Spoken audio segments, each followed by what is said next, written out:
got to go, you know, to Stonehenge and Bath. And she did a blog that also had video and photography.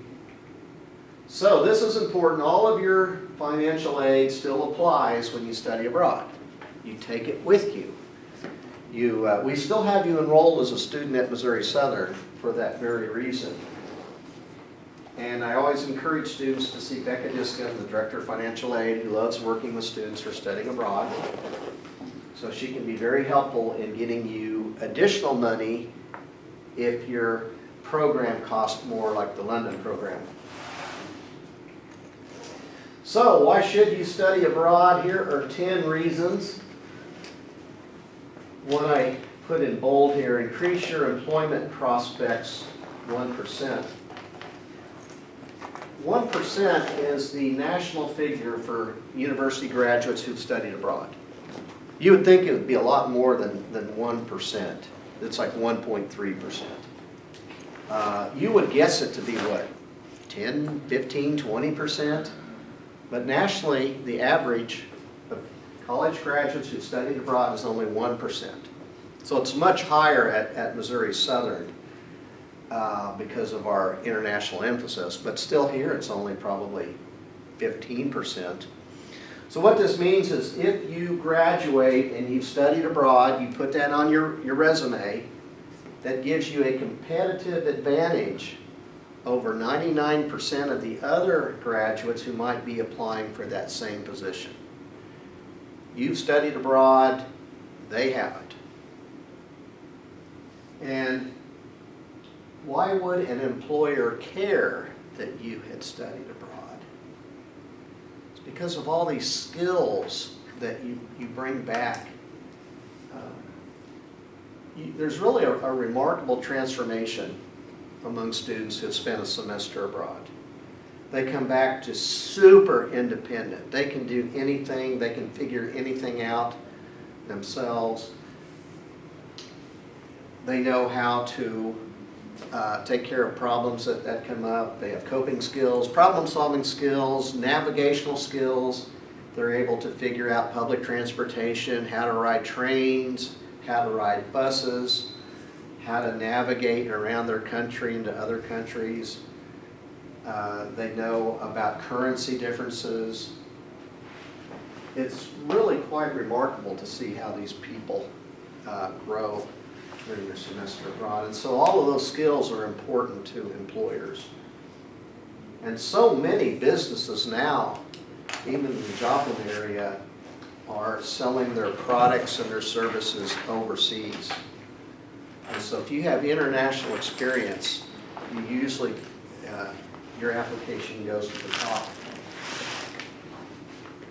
The U.S. government hires U.S. students who've acquired foreign language and country expertise while studying overseas, including the FBI, the CIA, and the State Department. Even locally, we have a company maybe 15 minutes from here, Leggett and Platt, between Webb City and Carthage. They are what we would call a Fortune 500 company, one of the 500 largest companies in America, right in our backyard. And they're an international company. They have locations all over the world. Anyone know what they manufacture? Our gymnasium is named the Leggett and Platt Athletic Center because when we were building it, they gave $1 million toward the cost. But what's their business? They make bed springs, bed components, wiring, shelving, that type of thing. And they have, again, locations all over the world. Carthage is their main headquarters. They have 800 people working alone in the Carthage office. They have an enormous facility there in Carthage that you can see from the highway as you're almost at Carthage. So one of our graduates, Beth Purcell, applied to be a sales analyst, and she beat out several candidates who had masters in business administration, an MBA, because of her study abroad. She also had some German language experience. She spent 2 years at Leggett and Platt and then was sent to Germany as a customer service coordinator. Why I'm hesitant to study abroad? The 3 main reasons we hear. I can't afford it. Well, I think I've shown you that it is very affordable. In many cases, you can pay exactly what you're already paying at Missouri Southern, go abroad at no additional expense. The only additional expense would be if you do a lot of that traveling in your spare time, visiting all those different countries. I have never been out of the area and am afraid to leave. I've never even flown before. Good excuse? No, not really. If that's you, you should almost make yourself do it. 'Cause who would want to go through life with those restrictions? And what about this one? My boyfriend or my girlfriend will cheat on me if I'm away. That's interesting. Someone you want then. Whenever someone gives me that reason, I surprise them with my answer. I always say, well, good. That would be a good thing to have happen, right? And they kind of look at me like, well, why would you say that? Well, I would say it's a good thing because you would want to find that out if you're thinking about a long-term relationship with this person. If you can't survive being gone a couple of months, can you survive a lifetime commitment? Probably no. And it's surprising to me anyway, how many of our students develop relationships, serious long-term relationships during their study abroad experiences. So we have a lot of testimonials. Christopher Pierce went to Northern Ireland. He says studying in Northern Ireland was probably the best 4 months of my life. Stephen Spry, I learned a lot more about myself in that 1 semester than I did in my previous years as a college student. Alex Wong, remember him, the football player who went to Spain? He says, studying abroad is one of the best decisions I've made in my whole life. Life is just different now. In America, sometimes we work so hard that we can't even stop to smell the roses. This is something that you'll come away with too. In America, we are such a fast-paced society. We're always on the move, always on the go, rush, rush, rush. How many times does the average American family sit down and have dinner together?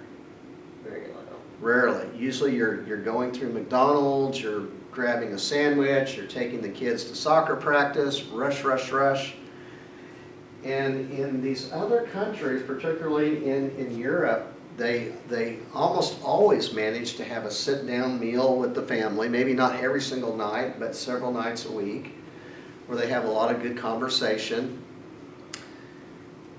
If you go to a restaurant in France or another country, it's usually a 2 or 3 hour experience.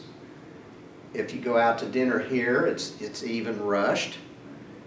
You know, it might take 45 minutes, and then you get this subtle pressure from the waitress, come on, get done. She'll come up and say, are you still working on that?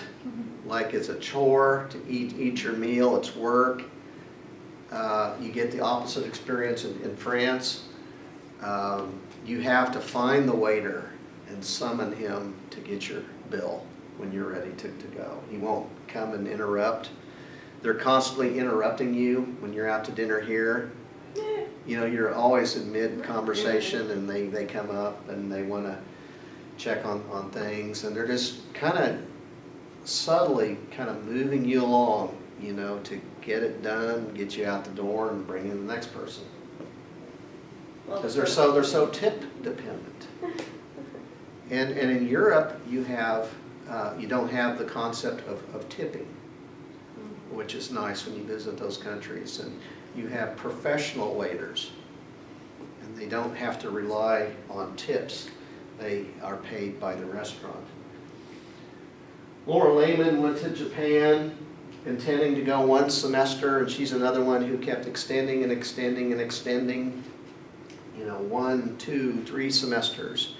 She asked permission for a 4th semester, and that's when I had to say, well, no. Well, why not? Well, you need to come back and graduate. Usually you have to come back and at least spend your final semester on campus before you can graduate. Because there are required classes you have to take here. It's hard to do it when you're abroad. So she grudgingly came back, graduated, and it went right back to Japan. Frequently asked questions: how soon can I study abroad? At the end of your freshman year on a short-term trip. If you want to go for a semester, we've had sophomores do it. How many times can I study abroad? Well, you can get the grant twice. You can get the short-term grant once, you can get the semester-long grant once. You can go multiple times though. The record is 4. I did have one student go on 4 study abroad trips. We've had several with 3. 2 is fairly common. Do I have to speak a foreign language to study abroad? No. Most of these universities overseas offer quite a few courses taught in English. How safe is it? Well, we've sent 3,400 students abroad. We've never lost one. But we will not send anyone to a country where there is a level 4 travel warning in effect. And these are the majority of those countries where we would not I already send been you. there. Syria. What? I already been to Syria. You've been to Syria I was there before, before it became dangerous? right before. When I came back, it happened. It was weird.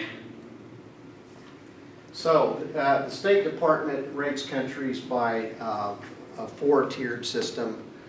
Most countries are in level 1 and 2. Cuba is in level 2. We would even hesitate at sending you to a level 3 country. What would be a level 3 country? Well, there are certain regions of Mexico that are level 3, where there is, kidnapping, drug cartels. There are portions of Mexico that are very safe, and there are portions of Mexico where you would not want to go. What about Russia? Russia is, I believe, a level 2. No? I would think it would be a level 3. No, there aren't that Germany. many countries with a level 3. Some of the African countries are level 3 where there's instability.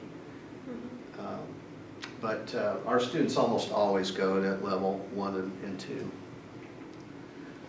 And if you study abroad, you get to wear this sash at commencement that has the flag or flags of the country where you studied. Well, those are just,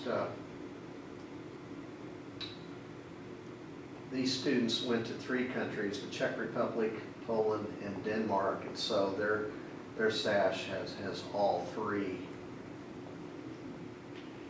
And they really look nice on that black robe.